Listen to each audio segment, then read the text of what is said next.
제목이 뭡니까? 육체의 남은 때를 사는 방법입니다. 육체의 남은 때가 뭔가, 그리고 그게 무슨 의미인가, 그리고 우리는 어떻게 살아가야 될 것인가, 이 부분을 한번 살펴보겠습니다. 우리 2절을 한번 같이 읽어봅니다. 2절. 자, 시작. 그 후로는 다시 사람의 정욕을 따르지 않고 하나님의 뜻을 따라 육체의 남은 때를 살게 하려 함이니. 자, 여기 육체의 남은 때라고 나오는데, 육체의 남은 때가 뭐겠습니까? NIV 성경에는 이렇게 되어 있습니다. 이 땅의 삶의 나머지, 그리고 킹 제임스 버전에는 육체 안에서의 시간의 나머지, 공통점이 나머지입니다. 지금까지 살아온 것의 나머지. 우리의 삶에 여러분들 응애하고 태어난 시작점이 있죠. 그럼 우리는 계속해서 살아가고 있습니다. 우리 각자 개인의 끝은 있습니다. 그죠? 그게 언젠지는 모르지만 시작은 알고 있습니다. 그런데 끝은 모릅니다. 그런데 분명한 것은 반드시 끝이 있다라는 겁니다. 그러면 이 나머지는 뭘까요? 예수 그리스도를 알기 이전에, 예수 그리스도를 믿기 이전의 삶과, 그리고 예수 그리스도를 믿고 난 이후의 삶. 그럼 남은 때는 언제입니까? 예수 그리스도를 믿고 난 이후의 삶, 나머지. 그러니까 지금 이 순간부터 해서 우리가 내 개인적인 종말을 맞든지, 아니면 주님 다시 오셔서 이 세상의 종말을 이렇게 종말 때를 맞든지, 그 둘 중에 하나. 이제 남은 때, 육체 가운데 살아가는 남은 때, 예수 그리스도를 믿는 믿음으로 살아가는 저와 여러분들의 남은 시간이 바로 여기에 해당되어질 것입니다. 그러면 그 1절에 보니까 그리스도께서 이미 육체의 고난을 받으셨으니 우리가 이 육체의 남은 때를 어떻게 살아가야 될 것인가에 대한 그 근거가 뭔가 1절에서 말합니다. 그리스도께서 이미 육체의 고난을 받으셨다. 그러니까 너희도 같은 마음으로 갑옷을 삼으라. 그러니까 예수 그리스도의 구원의 은혜를 입은, 예수 그리스도를 믿는 믿음으로 하나님의 자녀가 되어진 너희들은 이제 육체의 남은 때를 어떻게 살아가야 된다고요? 예수께서 이 땅에 오셔서 고난을 받으신 것과 마찬가지로 그 동일한 그 그리스도인으로서 받아야 될 고난 가운데 살아가야 된다라는 것입니다. 우리 다시 한번 예수님께서 육체의 고난, 어떤 육체의 고난을 받으셨습니까?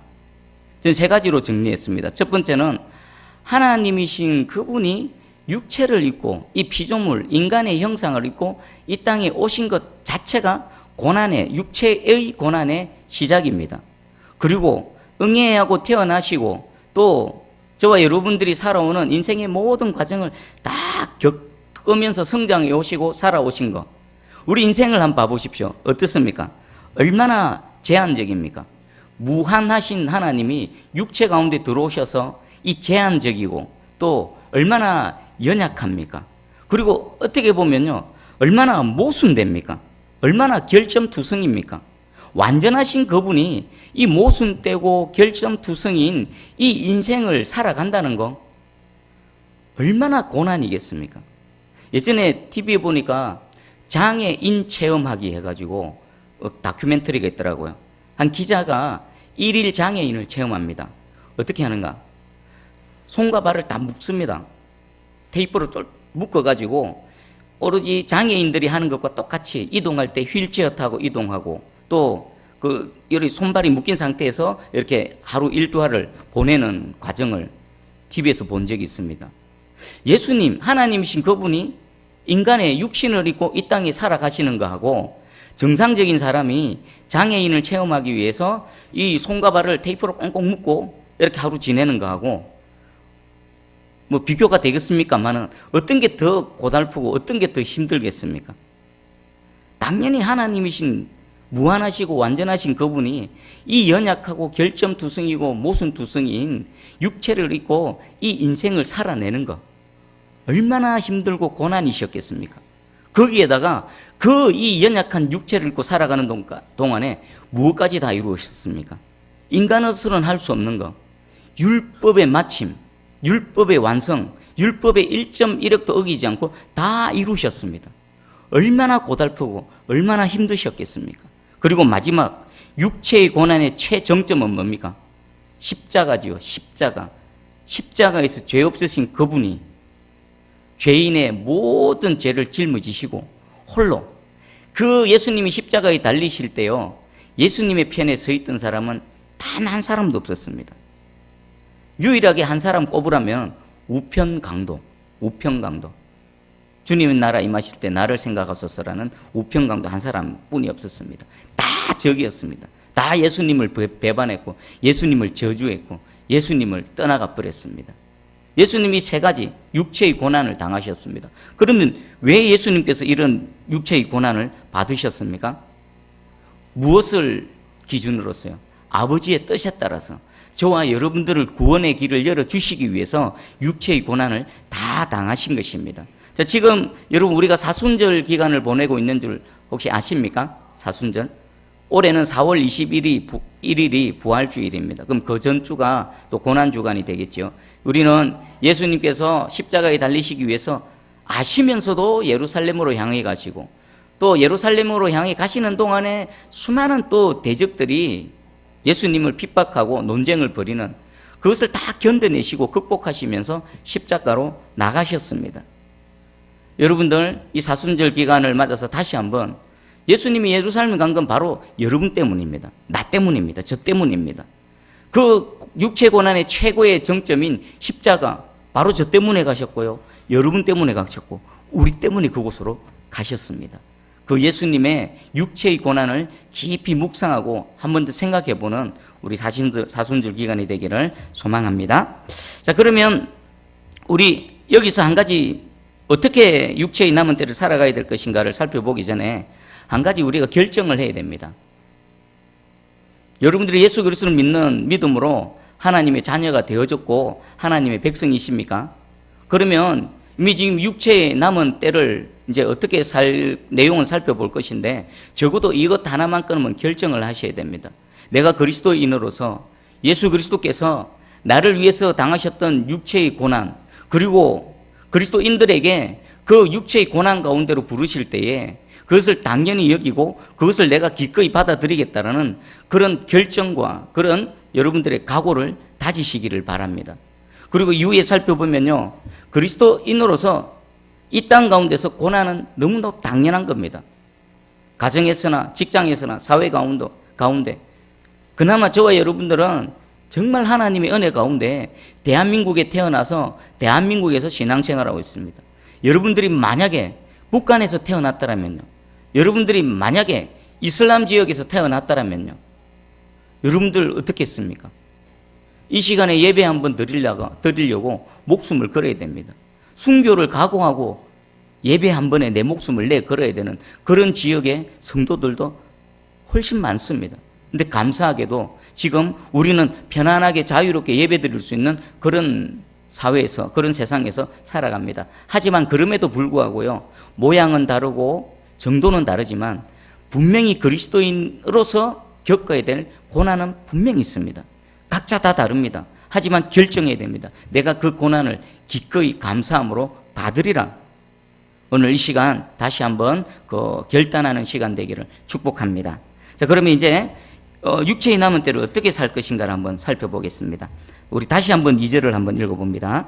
2절 시작. 그 후로는 다시 사람의 정욕을 따르지 않고 하나님의 뜻을 따라 육체의 남은 때를 살게 하려 함이라. 아멘. 여기 따르다 두 가지가 나옵니다. 사람의 정욕을 따르다, 그리고 하나님의 뜻을 따르다. 그럼 이후로는 다시는 사람의 정욕을 따르지 않고 누구의 뜻을 따른다고요? 하나님의 뜻을 따르는 삶을 살아간다라는 것입니다. 여기 다시 사람의 정욕을 따르지 않고는요, 악한 인간의 욕망입니다. 죄로 인해서 타락하고 부패하고 전적으로 타락한 인간의 그 악한 욕망, 부패한 의지, 죄된 그런 의지들, 그것을 따르지 않고, 이전에는 그렇게 살아왔지만 이제는 그런 삶을 살지 않고 전혀 다른 존재 방식, 전혀 다른 새로운 삶의 방식으로 살아가야 된다는 겁니다. 그게 뭡니까? 하나님의 뜻을 따라 살아간다라는 것입니다. 여러분 자신에게 한번 질문해 보십시오. 나는 지금 과연 하나님의 뜻에 살아가고 있는가? 아니면 아직도 여전히 내 안에 나의 욕망, 자기를 위한 내 육체의 정욕에 따라서 살아가고 있는 거 아닌가? 여러분 자신을 한번 점검해 보시기 바랍니다. 그럼 우리는 지금 만약에 하나님의 뜻이 아닌 다른 것들이 내 삶의 어떤 기준이 되어지고 선택을 하는 어떤 그 결정을 내리는데 여전히 영향을 주고 있다면 우리는 무언가 잘못되어져 있다는 것입니다. 그리고 우리 베드로 사도는요, 이제 더 이상 다시는 이전에 행하던 그 육체의 정욕대로 살아가면 안 된다. 이제부터는 하나님의 뜻에 따라 살아가야 된다라는 이유를 3절에서 얘기하고 있습니다. 우리 3절 한번 읽어보겠습니다. 시작. 너희가 음란과 정욕과 술 취함과 방탕과 향락과 무법한 우상 숭배를 하여 이방인의 뜻을 따라 행한 것은 지나간 때로 족하도다. 아멘. 우리 앞에 여러 가지 육체의 정욕 가운데 살아가는 사람들의 여러 모습들이 나옵니다. 자, 이것들은요, 그냥 이것보다 더 다양할 수 있겠죠. 아담 안에서 죄악된 모습으로 살아가는 그때, 이 모든 것들을 통틀어서 지나간 때가 족하도다라는 건 뭡니까? 이미 육체의 정욕으로 살아온 것, 지나간 시간, 예수 그리스도를 만나기 전에, 예수 그리스도를 믿기 전에 육체의 정욕대로 허랑방탕하게 살아왔던 것, 그것만으로 충분하다. 인업, 영어로 인업, 충분하다. 더 이상 그렇게 살 필요가 없다. 그렇게 살면 안 된다라는 것입니다. 우리 인업이라는 그 영어 단어 안에는요, 뭡니까? 저는 이 말씀을 볼 때 이게 생각났습니다. 여러분 막 배가 고파서 음식을 막 먹지요. 음식을 막 먹고 이제 충분히 먹어서 배가 부릅니다.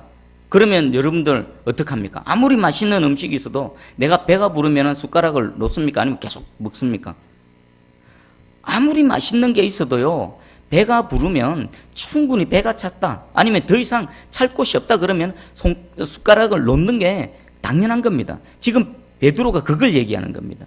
너희가 그 아담 안에서 육체의 정욕에 따라 지금 소개하고 있는 음란하고 정욕, 술 취함, 방탕함, 그리고 향락, 무법함, 우상숭배, 이런 것들은 이미 지나간 날에 행한 것만으로도 너희가 배가 충분히 부르다, 아니 배가 이제 터질 것 같아, 더 이상 먹지 마라, 충분하다, 숟가락 내려놓아라 라고 말하고 있습니다. 여러분들, 이것은 개인에게 있어서도 똑같습니다. 즉 개인에게 있어서도 이미 예수 그리스도를 만나기 전에 허랑방탕하고 아무렇게나 살아왔던 그거 충분합니다. 여러분들도 마찬가지입니다. 여러분들이 지난날 그리스도의 말씀을 따르지 않고 하나님의 말씀을 따르지 않고 이기적인 나의 욕망, 육체의 정욕에 따라 살아왔던 것, 그게 모양이 어떻고 정도가 어떻고 따라 간에 이미 저와 여러분들은 충분하고 그리고 배가 부른 상태입니다. 더 이상 그곳에 머물러 있지 마시고요, 그 죄를 먹던 숟가락을 과감히 내려놓으시기를 주님의 이름으로 축복합니다. 그리고 어떤 사람의 소속이 어디에 있는지, 이 사람이 하나님 나라 소속인지 아니면 여전히 그리스도 밖에 아담 안의 소속인지를 알 수 있는 분명한 방법이 무엇일까요? 그의 삶을 보면 됩니다. 예수님 말씀하셨죠. 열매로 알지니, 열매로. 삶의 모든 방향, 그가 가고자 하는 곳, 그의 의지, 생각, 그리고 삶의 내용들을 보면요, 아무리 입으로 주여 주여 하지만 그가 결정하고 걸어가는 것이 지금 3절에 말하는 것처럼 육체의 정욕, 음란, 술 취함, 방탕, 향락, 오직 자기의 이기적인 욕망을 위해서 살아간다면요, 아무리 경건의 모양을 갖추고 입으로 주님 나의 주님입니다라고 천번 만번 외쳐봐야 그 사람은요 열매를 통해서 분명히 압니다. 그 사람은 하나님 소속 아닙니다. 그리스도 안에 있는 사람이 아닙니다. 그리스도 안에 있는 사람이라면요 반드시 열매를 통해서 그가 하나님의 사람, 하나님의 소속임을 분명히 나타내 보일 줄 믿습니다. 자, 그러면 이제 그리스도인으로 산다는 것은 그리스도로 인한 고난이 반드시 따라온다. 4절 5절을 한번 읽어보겠습니다. 4절 5절. 자, 시작. 이러므로 너희가 그들과 함께 그런 극한 방탕에 다름질하지 아니하는 것을 그들이 이상히 여겨 비방하나 그들이 산자와 죽은 자를 심판하기로 예비하신 이에게 사실대로 고하리라. 아멘. 4절 5절을 보면은 너희가 나오고 그들이 나옵니다. 너희는 누굽니까? 그리스도를 구주로 영접하고 그리스도인으로 살아가는 사람들, 이전에 행하던 그 아담 안에서의 육체의 정욕의 방식이 아니라 그리스도 안에서 하나님의 말씀의 방식대로 전혀 다른 새로운 삶의 방식과 기준으로 살아가는 사람들이 너희에 해당됩니다. 그럼 그들은요, 여전히 그리스도 밖에 있는 자들, 아담 안에서 허랑방탕하게 죄 가운데 우상숭배 가운데 살아가는 그 사람들을 얘기할 겁니다. 그러면 이 그들이 너희에 대해서 어떻게 지금 대하고 있습니까? 그들은요, 너희를 이상하게 여긴답니다. 그러니까 그리스도 밖에 있는 자들, 아직 예수 그리스도를 믿지 않는 불신자들은 그리스도 안에서 예수 그리스도를 믿는 믿음으로 살아가는 사람들을 볼 때에 이상하게 여긴다는 겁니다. 아, 이상하네. 도대체 이해를 못하겠네. 이상하게 여기면서 그들이 너희에 대해서 어떻게 합니까? 비방한다는 겁니다. 비방. 여기서는 학대하고 또 심지어는 악하게 말한다는 뜻이 여기에 들어 있습니다. 여러분 한번 봐보십시오. 여기 너희에 해당되어져서 그들에게 지금 이상히 여김을 당하며 비방당하고 학대당하고 악한 말로 여러분 괴롭힘 당하는 분들 계십니까? 여러분 괜찮습니다. 오히려 감사하시기 바랍니다. 왜 그렇습니까? 내가 제대로 서 있다라는 겁니다. 내가 제대로 그리스도인의 길을 걸어가고 있다라는 분명한 증거가 되어지기 때문에 그것 때문에 마음 상해하거나 또 여러분들 그것 때문에 절대로 실족하지 마시기 바랍니다. 오히려 내가 제대로 가고 있네. 내가 그리스도로 인해서 내가 육체의 남은 때를 살아갈 때에 그리스도인으로서의 고난을 당하네. 와, 내가 진짜 믿는 자구나. 내가 진짜구나. 내가 가짜가 아니구나. 여러분 스스로를 확인할 수가 있습니다. 마음 상해하지 마시고요. 실족하지 마시고요. 감사하며 찬양하며 그렇게 살아가시기를 축복합니다. 여러분 예를 들어 보겠습니다. 그전에는 제사도 잘 지내고 술도 잘 먹던 사람이 예수 믿더만 갑자기 제사도 안 지내려고 막 제사도 못 지내게 하고 또 이제는 막 술도 안 먹으려고 그러고 술을 권하면 막 피해버리고 또 이전에는 잘 막 모임에도 잘 나오더만 모임에도 잘 안 나오고 또 이런 것도 있지 않습니까? 예수 믿는 사람이 세상에서 더 정직하게 살아내려고 막 애씁니다. 부정부패를 멀리하고 정직하게 살아내려고 하면 세상은 어떻게 합니까? 욕하지요. 네가 뭐 깨끗하다고? 네만 잘났나? 그리고 또 더 성실한 사람들에 대해서는요, 괜히 미워하고 시기하고 질투하는 그런 사람들이 있지 않습니까? 그게 다 여기에 해당되어집니다. 또 우리 그리스도의 복음을 전하는 자, 복음을 전하는 자들, 우리 그리스도인이 가장 강하게 가장 자주 핍박당할 때가 언제입니까? 명명백백합니다. 복음을 전할 때입니다. 복음을 전할 때 가장 많이 조롱을 당하고요. 복음을 전할 때 가장 많은 핍박을 당합니다. 그럴지라도 이상히 여기지 마시기 바랍니다. 심지어는 예수 믿는다는 그 고백 하나로 목숨을 내어놓는 수많은 사람들이 있지 않습니까? 여러분 당연하게 여기시기 바랍니다. 그리고 여러분 혹시 박보영 목사님이라고 아십니까? 그분의 이 설교 중에 그 자신의 간증을 하시더라고요. 예수님을 구주로 영접하고 나서 나는 세상 것 다 버렸다. 그분은 세상에 가진 것이 참 많았더라고요. 사도 바울처럼. 그분 원래 직업은 의사였습니다. 그리고 재산도 엄청 많았습니다. 사회적으로도 인정받고 막 골프 치러 다니고요. 골프 회원권 있고 주변에 친구들도요. 잘난 사람들 많았습니다. 근데 예수 믿고 나서요. 다 버렸습니다. 의사 직업 던져버렸습니다. 목회자의 길로 갔습니다. 재산 빌딩 있는 거 다 팔아가지고요. 주님 말씀하신 것처럼 가난한 자들에게 다 나눠줬습니다. 그리고 그 많던 친구들요. 싹 다 버렸으면 친구 하나도 없습니다. 그리고 그분이 목회자의 길을 걸어가면서 보니까 와, 저는 분명히 말씀드리겠습니다. 저는 그리 못합니다. 얼마나 억울한 일을 많이 당하셨는지, 얼마나 핍박을 많이 당하셨는지. 그분이 사회 가운데 이런 노숙자들, 또 이런 불량 청소년들, 이런 사람들을 거두어서 먹이고 입히고 가르치고 했는데 그들에게 폭행을 당하고 그들에게 돈 뺏기고 침뱉음 당하고 마치 예수님이 이 땅에 오셔서 당하셨던 거하고 똑같이 당하셨더라고요. 억울하게 뭐 자기가 이렇게 데리고 양육하는 그 10대 소녀를 뭐 임신시켰다 이래가지고 억울하게 그런 일 당하면서도 입도 뻥끗 안 하고 와 진짜 이 예수님하고 비견되어지는 그런 삶의 모습, 그런 사역을 하셨더라고요. 그분이 하시는 그 모든 것들을 볼 때 머리가 저절로 숙여집니다. 이분이 뭡니까? 그리스도, 우리 예수 그리스도께서 육체로 당한 고난을 그분이 이제 예수 그리스도를 믿고 하나님의 사람이 되어지고 난 이후에 육체의 남은 때를 그리스도의 고난으로 채워나가는 거 아닙니까? 채워나가는 거. 물론 저도 그분만큼 못하겠지만, 여러분들도 그분만큼은 못하겠지만, 적어도 같은 선상에는 서 있어야 된다고 확신합니다. 그리고요, 이런 고난 당할 때, 야, 내가 그리스도인으로서 예수 믿는 사람으로 우리 예수님께서 당하셨던 육체의 고난을 나도 당하는구나. 우리 사도들이 복음을 전하다가 매 맞고 감옥에 갇힐 때 오히려 찬송하고 기뻐했던 그 마음으로 하루하루 살아가시기를 주님의 이름으로 축복합니다. 자, 그리고 이제 우리가 그것을 견딜 수 있는 그런 하나님의 말씀을 보겠습니다. 자, 우리 보니까 산자와 죽은 자를 심판하기로 예비하신 이께서 반드시 심판하신다라고 말합니다. 여기 산자와 죽은 자를 심판하기로 예비하신 이는 누구시겠습니까? 예수님이시죠.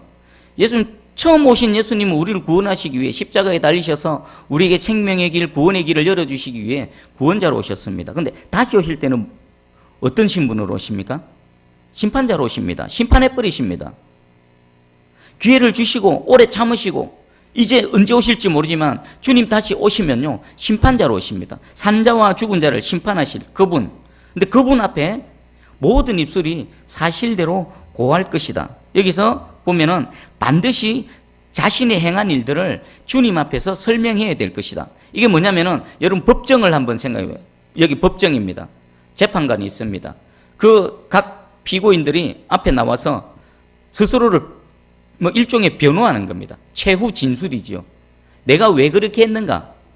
어떤 연유로 그렇게 했는가? 그런 것들을 주님 앞에서 그 각자가 자신의 입으로 직접 주님 앞에서 다 얘기해야 된다는 겁니다. 그래서 우리는 직고하리라 되어 있죠. 여러분들, 그리고 또 어떤 일 때문에 지금 고난을 당하시고 비난을 당하십니까? 여러분 괜찮습니다. 하나님 다 보고 계시고요.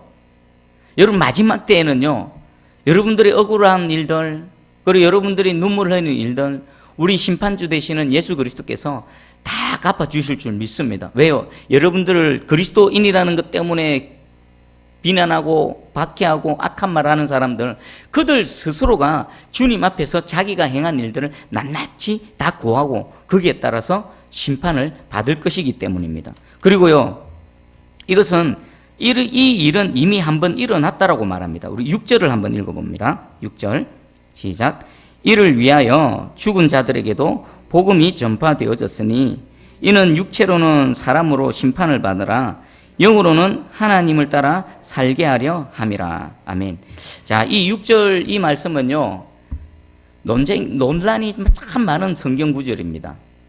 초대 교회 때부터 해서 중세 그리고 지금까지 또 많은 신학자들 간에 지금까지 계속 논쟁이 되어지고 있습니다. 무엇 때문에?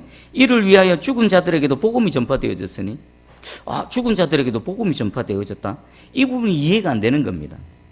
자, 이걸 우리가 한번 살펴볼 것인데 최대한 문맥을 통해서 한번 살펴보겠습니다. 뭐 신학자들이 이런저런 여러 가지 다양한 견해가 있다라는 것은 누구의 견해도 100%가 아니라는 것이죠. 그럼 우리는 이때 전후 문맥을 통해서 이 6절의 말씀이 무엇을 뜻하는가를 최대한 한번 접근해 보자는 것입니다. 자, 우리 5절에 보면은 그들이 산자와 죽은 자를 심판하기로 예비하신 이에게 사실대로 고하리라. 그리고 6절에 이를 위하여 죽은 자들에게도 복음이 전파되어졌으니 라는 것은 죽은 자들에게 복음을 전파한 이유가 뭡니까? 산자와 죽은 자를 심판하시는 예수 그리스도가 그들 앞에 나타나셔서 그들을 하나하나 불러 세워서 뭐 하는 겁니까? 그들이 행한 일들을 그 본인의 입을 통해서 실토하도록 주님 앞에 설명하도록 하기 위한 것입니다. 자, 그러면 이를 위해서 그 다음에 죽은 자들에게도 복음이 전파되어졌으니 라는 것은 이 복음에 대한 부분이 의견이 두 가지가 있습니다. 복음은 우리가 원래 어떻게 받아들입니까? 기쁜 소식이죠. 좋은 소식. 구원의 소식입니다. 그런데 죽은 자들에게 복음이 선포되어졌다라는 것을, 이 복음을 우리가 원래 알고 있는 그 복음의 의미로 이렇게 해석을 하면요, 이 6절은 해석이 상당히 애매해집니다. 어떻게 애매해지는가? 죽은 자들에게 예수 그리스도께서 가셔서 복음을 선포하셨다. 그럼 복음이 선포되어지는 곳에는 구원의 은혜가 일어난다. 누군가가 복음을 듣고 회개하고 돌이키고 구원의 은혜를 입는다. 이게 가톨릭이 해석하는 부분입니다. 연옥설이 여기서 나오는 겁니다. 제2의 귀해설이 여기서 나오는 겁니다. 근데 이것을 이 복음으로 받아들이면 안 되는 겁니다. 해석하면 안 되는 겁니다. 어떻게 해석해야 될까요? 5절과 6절을 연결하면요, 이 복음은 죽은 자들에게 심판이 되어지는 겁니다. 자, 복음은 믿는 자들에게는 복음이지요. 믿지 않는 자들에게 복음은 뭐가 됩니까? 심판이 되어지는 겁니다. 그런 관점에서 이 6절의 복음을 해석해야 됩니다. 자, 제가 예를 하나 들게요. 베드로전서 3장 19절하고 20절을 한번 보겠습니다. 바로 옆에 있죠. 베드로전서 3장 19절하고 20절을 우리 한번 같이 읽어봅니다. 자, 시작. 그가 또한 영으로 가서 옥에 있는 영들에게 선포하시리니 그들은 전에 노아의 날 방주를 준비할 동안 하나님이 오래 참고 기다리실 때에 복종하지 아니하던 자들이라. 방주에서 물로 말미암아 구원을 얻은 자가 몇 명뿐이니 겨우 8명이라. 아멘. 지금 베드로 사도가 무엇을 얘기합니까? 노아의 홍수 사건을 얘기하지요. 노아의 홍수 사건을 지금 해석하고 있습니다.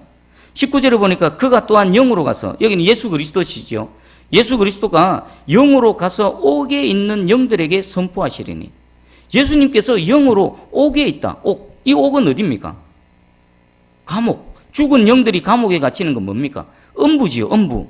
믿지 않는 자들이 죽고 난 이후에, 죽음을 맞은 이후에 가야 되는 음부. 거길 얘기합니다. 그리고 20절에 보니 그들은, 그리고 이 옥에 있는 영들, 그 음부에 가 있는 영들, 그들이 누군가? 20절에서 이들은 전에 노아의 날 방주를 준비할 동안 하나님이 오래 참고 기다리실 때에 복종하지 아니하던 자들이라. 지금 그러면 이 옥에 있는 자들, 주께서 영으로 가서 지금 만난 그들은 누구라는 겁니까? 노아가 방주를 짓는 동안에 잠시 후면 이 땅에 물러서 심판을 당할 것이다. 이 죄악 가운데 있는 인생들아, 회개하고 구원의 방주로 오라. 노아가 방주를 지으면서 그 메시지가 뭐였습니까? 회개하고 돌이키고 이 구원의 방주로 오라는 거 아닙니까? 그런데 우리 20절 보니까 누가 구원을 얻었습니까? 겨우 8명 뿐이에요. 그럼 나머지 사람들은 다 뭐 한 겁니까? 거절했다는 겁니다. 스스로 거절했다는 겁니다. 그럼 그들에게 주께서 가셔서 말했는데, 그 무엇을 말씀하셨을까요? 예수님께서? 자, 먼저 이걸 한번 보겠습니다. 이때가 언제일까요? 예수님께서 영으로 옥에 있는 영들, 노아의 방주를 거절하고 노아의 시대 때 홍수 심판으로 다 죽었던 불신 영혼들, 이들을 만나러 가신 때가 언제일까요?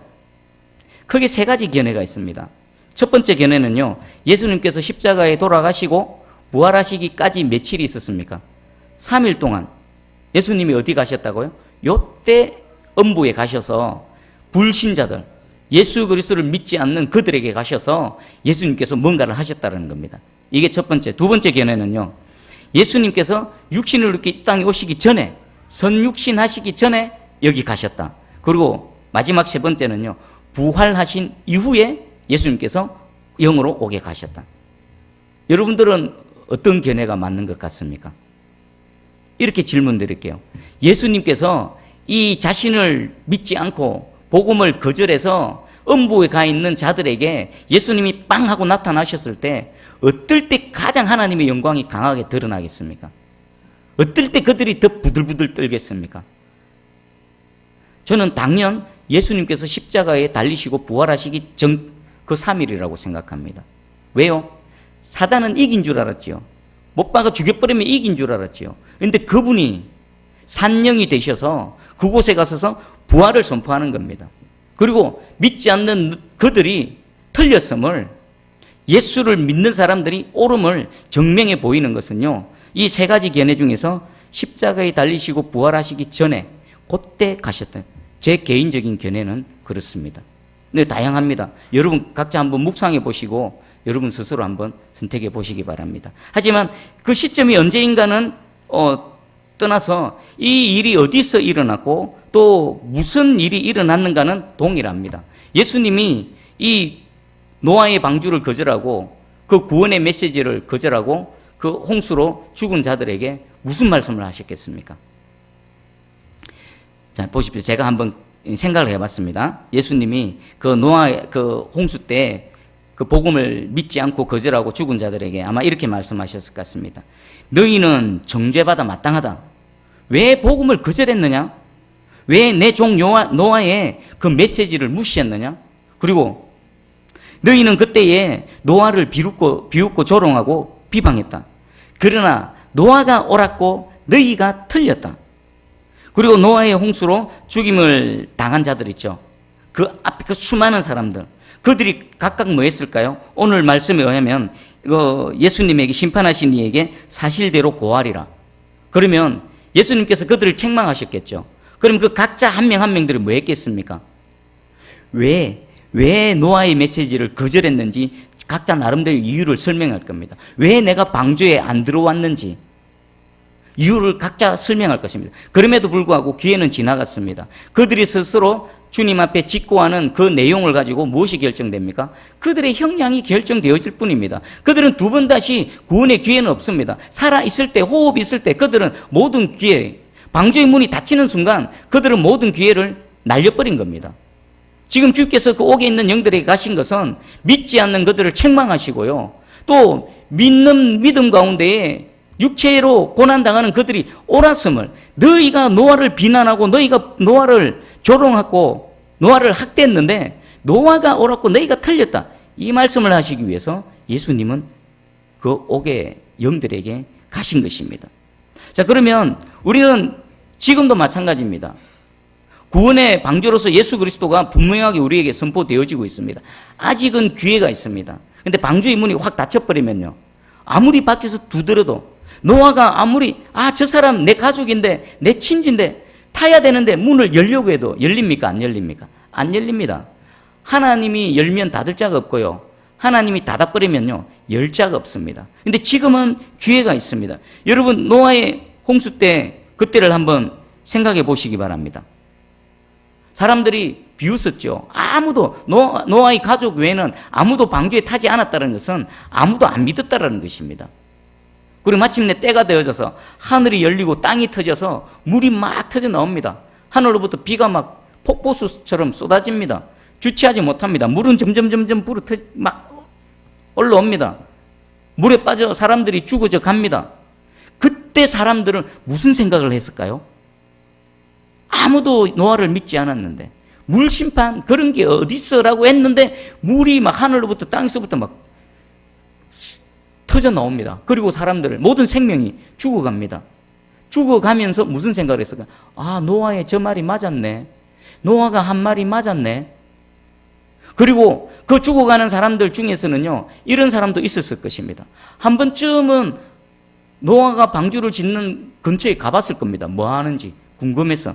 그리고 조금 더 호기심이 있는 사람은 방주 안에도 들어가 본 사람이 있었겠죠? 야, 뭐 한다고 이런 걸 짓지, 큰 걸 짓지, 이 산에다가. 들어가서 두리번거리고 만져도 보고 살펴도 보고 그런 사람도 분명히 있을 것입니다. 또 어떤 사람은 나도 나중에 방주에 한번 들어와 봐야지라는 생각을 했는데 그 기회를 놓쳐버린 사람도 있겠죠. 여러분 한번 생각해 보십시오. 지금은 기회가 있습니다. 그런데 방주가 닫혀버리면, 문이 닫혀버리면 더 이상의 기회는 없습니다. 여러분들 방주 안에 들어와 계시기를 주님의 이름 축복합니다. 그리고 여러분들 누군가에게 이 방주 되시는, 구원의 방주 되시는 예수 그리스도를 전하셔서 그가 믿든지 안 믿든지 그가 구원의 방주에 들어올 수 있는 기회를 끊임없이 제공해 주시기를 주님의 이름으로 축복합니다. 근데 안타깝지만 지금 옥에 있는 이 영들, 이들은요 스스로 구원의 기회를 차버렸습니다. 복음을 거절해버렸습니다. 자, 오늘 이제 여기까지만 한번 말씀을 전하고 좀 더 구체적인 것은 다음 시간에 살펴보기를 원합니다. 오늘 우리가 결정해야 될 게 이겁니다. 결론입니다.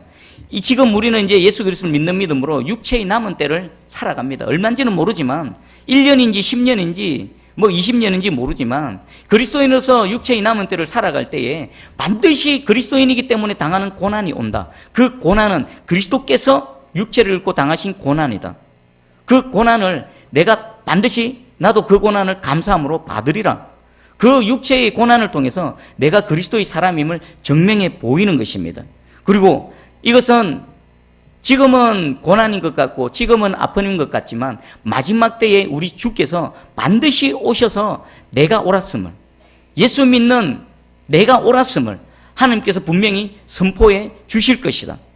노아를 옳다라고 인정해 주신 그 예수 그리스도께서 오늘 이 시대에, 이 악한 시대에 그리스도인으로 살다가 육체의 고난을 당하는 저와 여러분들의 손을 분명히 들어주시고 네가 옳다, 네가 승리했다라고 우리의 승리를 확인해 주실 그날이 분명히 올 줄 믿습니다. 여러분, 믿음의 경주를 끝까지 잘 마치시기 바랍니다. 실족하면 누구 손해입니까? 실족하면 누구 손해입니까? 여러분 개인 손해입니다. 마음을 다잡으시고요. 그래, 고난아 온나, 파도야, 부르쳐라, 내가 믿음으로 한번 이겨내리라. 나가셔서, 달려나가셔서 하나님이 함께 하심을 증명해 보이는 저와 여러분들 되기를 축복합니다.